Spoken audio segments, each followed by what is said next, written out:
So I want to talk about leave for a little bit, really some traveling tips. One, I think, it's difficult to get out of Incirlik, so we got to make sure that we're, jumping on the rotator if we can. There's also a bunch of Space A or gray tails that you hear that go out of the base, and those are obviously available for you to take leave. And obviously, if you're doing Space A, you just need to be on leave to go ahead and sign up for that flight, and then stay on leave until you get back.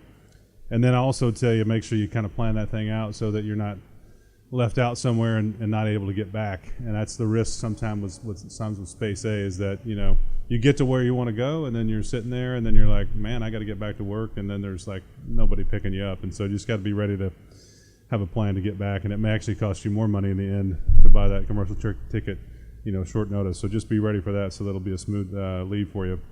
The other thing I want to mention is the environmental leave that we have here. We can do that really up to 30 days at a time for our airmen here. And the great news is it gives you a little bit higher priority on the rotator. So sign up for that, and that'll get you a chance to get a seat on that rotator so that you can get yourself to your destination if it is back to the States, or at least back to Baltimore. And then you can take your leave, and it'll get you priority coming back. And so I think that's one thing you need to do. The thing that's most important, though, is to make sure you take all your stuff with you, right? So you need to take your NATO orders that are stamped, so that when you come back in, you're not stuck somewhere on the plane and not allowed to get back in. Of course, if you have a passport, I would take that. I would take your gate pass as well, and of course your military ID, those kind of things. All that standard paperwork. Don't forget that, because that could be a rude awakening either when you get to the destination or when you come back into Turkey.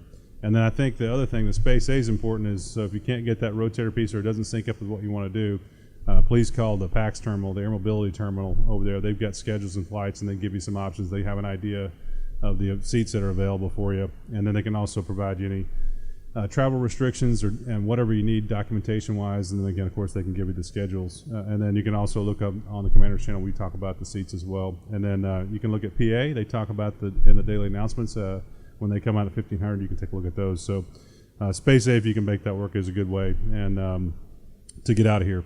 The other thing I'll stress is that while you're on vacation, you might run into folks that are going to ask you what you do and all that kind of stuff, and I just ask you to please use some OPSEC in those situations, so that you're not telling folks things that they're not supposed to know and that kind of stuff. And if you got concerns about what you can and can't say, I would say get with your OPSEC manager so that you can make sure you can know what you can and can't say on leave.